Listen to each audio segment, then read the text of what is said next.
On Air with Kash. Our guest today is an actress, singer, and philanthropist. She won Miss Teen International in 2017. She's appeared in the hit series Grey's Anatomy as Jamie. Her hit single, Stuck on a Feeling, is available now on Apple Music, iHeartRadio, and YouTube Music. She's the founder of Literally Literacy. Please welcome my friend Carly D. Hi, so great to be here. Thank you so much for having me. Carly, it is so good to see you. I love where you're at right now. It's so outdoorsy. I know it's super woodsy. I'm at a cabin with my family in Wisconsin right now. And so we've got like the lake out there. We've been jet skiing. I'm trying to figure out how to wakeboard. That's not going great. I'm so jealous. I know we used to go jet skiing in Bass Lake. That is on my summer to-do list as well. Awesome. Yeah, there's a couple of places. I'm in college in San Luis Obispo right now. We have a place called Lopez Lake, and that's actually been pretty nice for camping. We camped overnight, brought a jet ski out there. So definitely check it out if you haven't found a great lake that you love yet. Oh, I got to do that. I know I was more of an SB kind of person. I'd go up to San Francisco, but I think San Luis Obispo is calling my name, and I'm gonna have to stop there to do some jet skiing. Mm-hmm. Carly, you're someone who I really admire because you're so talented. I mean, you started in the pageants early. You booked Grey's Anatomy. I was at your release for Stuck on a Feeling. I mean, you have such a strong stage presence. I love your lyrics.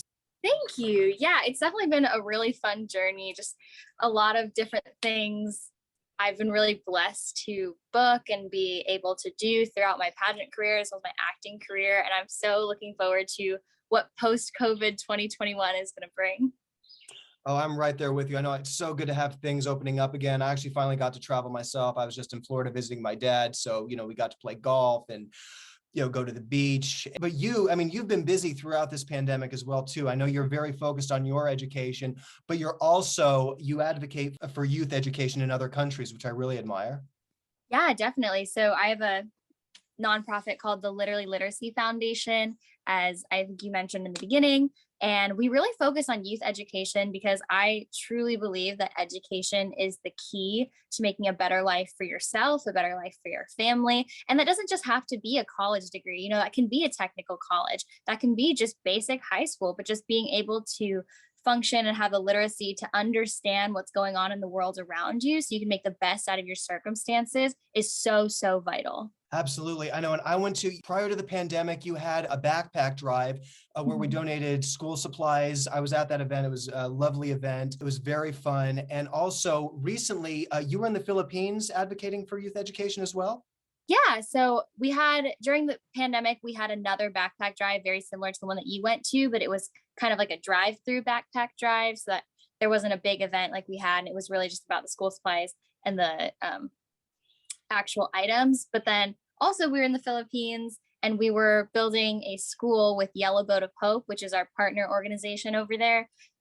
They have the infrastructure to be able to go to those outer communities and provide a teacher once the school is actually built so that, it's not just a building that goes unused, it says school on it, but it's actually somewhere that they can learn. And so we were able to provide the supplies as well as the funding and go break ground and help them on a school and a very outer lying area of the Philippines. And once construction finished, I was so excited. They sent me a picture of the whole community and then a teacher right in the middle. And we were talking about providing them supplies so that the teacher teaches pre-K through high school. And then at night, she also does adult classes. So the adult learners that do want to go back to school, but don't have the time to, step away from their families and step away from their lives can just go right to that community center and do that in the evenings.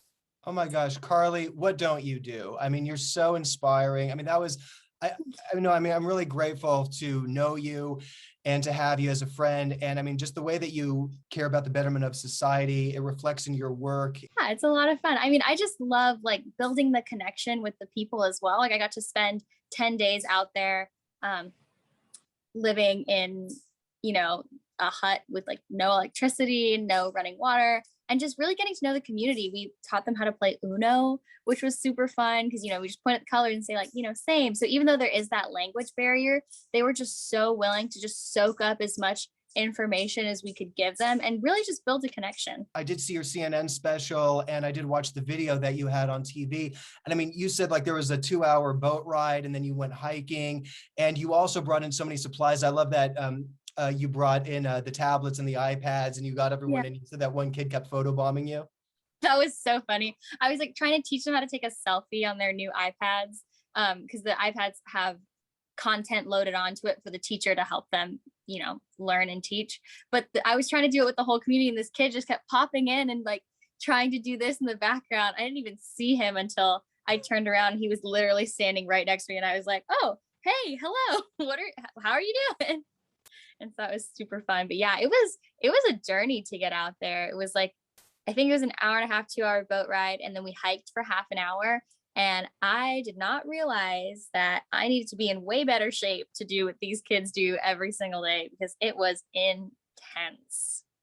Oh my gosh, I'll bet. I mean, I know I'm with you. I mean, the pandemic, I was doing at-home workouts. I just started getting back in the gym. So, I mean, there's just like muscles that I wasn't using for a while. And I went back to the gym. The week's just been like, oh, I'm so sore, but I'm getting Yeah. the momentum. I did cheat a little bit when I was in Florida. I didn't do a whole lot. I mean, golf was one thing, but yeah, I was a bit spoiled. Oh, I feel that. I feel that so hard. During the pandemic, I tried to pick up hiking and that was fun, but I also picked up cooking. Unfortunately, not the healthiest of cooked meals. I was just kind of going off of TikTok and like what TikTok recipes I could find. And so I got really good at cooking, but I'm going to need to learn how to make those meals a little less butter filled and a lot more vegetable filled for sure. That's my advice. Cause like during the pandemic, I do a lot of stir fries, steamed vegetables, but my vice is I do put butter and stuff. And I've been trading in with now I'm using cooking oil or canola oil. What are some of your dishes that you like to prepare?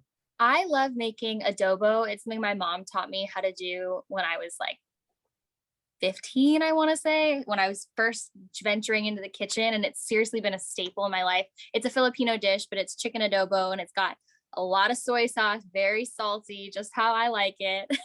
But it's so, so good. You just put it over rice. So that was a favorite. And then also just vodka pasta. I learned how to make that really good vodka sauce and add chicken bits into it. So those were my two go-tos. That's amazing. I know I'm more of a pasta guy too. I like to do like rigatoni and with steamed vegetables. Love broccoli. I did recently. I actually learned how to make chow mein. Oh, So cool. oh, it's great. No, I get like these great lo mein noodles, and then I cut up the vegetables, and I use the oyster sauce, and I chop up the garlic and and ginger. Ginger's vital to really give it that kick. But I know I love stir fry. I love barbecue, and so yeah, the pandemic definitely made me a bit of a chef. And I did take up rollerblading. Well, I rollerbladed and played hockey when I was a kid, but I put it off. But I put the blades on. I was ready to roll again. Yeah. Are you going to try rollerblading down Venice Beach, like all the iconic? Oh, I did. Yeah, actually, I started at Will Rogers and I skated the boardwalk all the way down to Venice and then came back. Cool. That's far. Geez, I'm sure you were tired after that.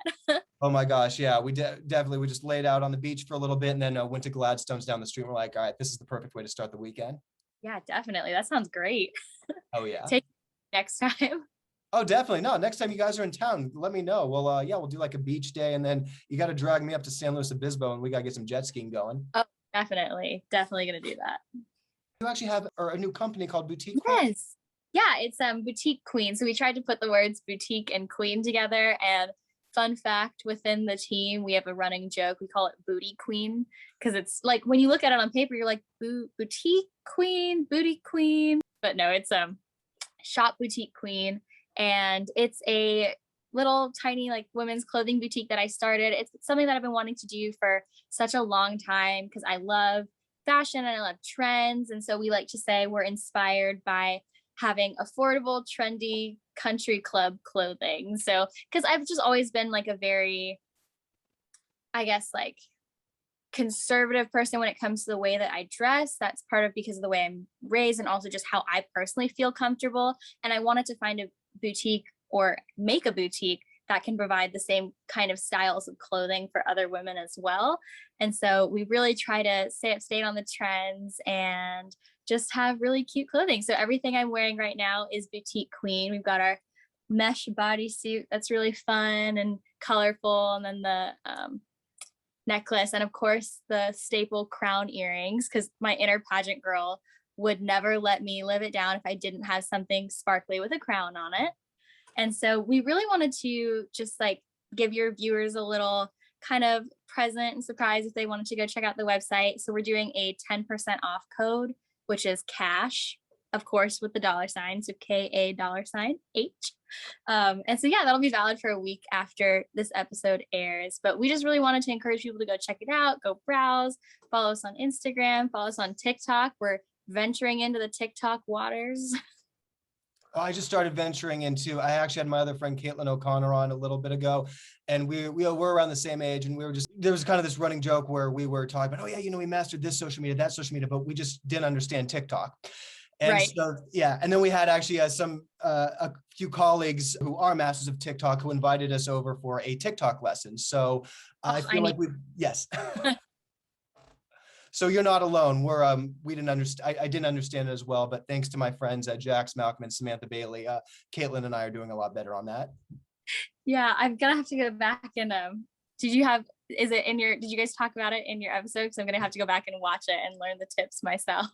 Oh yeah, we had a day. Jax does giant, or the theme was giant summer toys. So it was like giant Jenga, giant. Oh, cool. So he does these. So Caitlin and I go over, and Samantha and Jax were showing us like how they make videos, and basically it was like they were streaming all day, but then we were doing quick cuts, and we made a funny video to kind of continue from me and Caitlin's segment from this show, and then going into Jax's show. So yeah, we had a good time. Yeah, that sounds like a lot of fun. The only thing that I've learned about TikTok from being on it so often is if you put a cute dog in your video, it'll probably go viral. Or at least that's what my For You page is. Like, you and my friend E.G. Daily have a lot in common because that's what she does. She's a big animal person. She does the voice of Tommy Pickles on the Rugrats. Oh, cool. Yeah, they just rebooted it. It streamed on Paramount Plus now. We had E.G. on. Yeah. Thanks, Cash, with the money sign, Cash. E.G. on, but yeah, she's such an animal lover. Before the pandemic, she would have her events, and there were all these animals, and it was such a great time. Yeah, that sounds like a great time. Oh yeah. Carly, I'm so grateful to have you on today. Is there any other things you want to throw out or let your viewers know about? As you all know, I am an actress, and that is something that I've been doing for the last 10 years, I want to say, since I was 11, almost 21, so 10 years, a full decade now.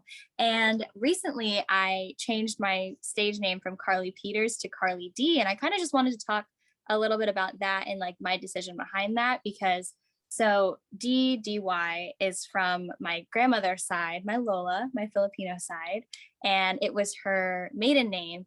And the reason I changed it was because I really wanted to feel more connected to my Filipino Chinese heritage, because that's something that's a huge part of my life. Like I said, I make chicken adobo all the time. And also my Lola was a huge, huge supporter of me. I literally can't even imagine how I would have gotten my start without her, because when we first moved out to California, we actually lived at her house for like a year and a half, 2 years, until we got our own house. Because we were still deciding, like, is this something I want to do? Is like, I don't know. I'm like 11 years old. Like, do I really want to be an actor? I thought I did. I definitely do. But she was so supportive throughout the whole process. And so just having a part of her within my identity was so important to me. And so that's how we came up with Carly D. And it's something I've been thinking about for, I think, the past 2.5 years. Since prior to COVID, I'd already kind of been playing with the idea and thinking about it. And then COVID kind of gave me the push. I took a class talking about just like mixed race representation. So I really identified with a lot of the struggles we were talking about. And so I wanted to bring that part of my identity out into the forefront. That's how we got Carly D. Carly, that was beautiful. And you're so talented. You sing, you act, you give so much back to the community. You take your causes internationally. You're very ambitious, and it means a lot to you to make the world a better place. I thank you for that. It's an honor having you on the show today. And everyone, remember, follow Carly D on Instagram. And also please check out the Instagram page for Boutique Queen. And this week you get, the password is cash, K-A $H, to get a 10% discount. Carly D, you are an inspiration. You're on a roll. Keep doing what you're doing. And I can't wait to see where your life and career goes next. Thank you. Thank you so much for having me. It was so great to catch up and just talk about everything going on. It was an honor having you on. You're welcome anytime. And we're hitting up the boardwalk when you get back to LA. Yes, definitely. Let's do that. You're on. Thank you so much for rocking out with me and Carly D today. You are on air with Kash.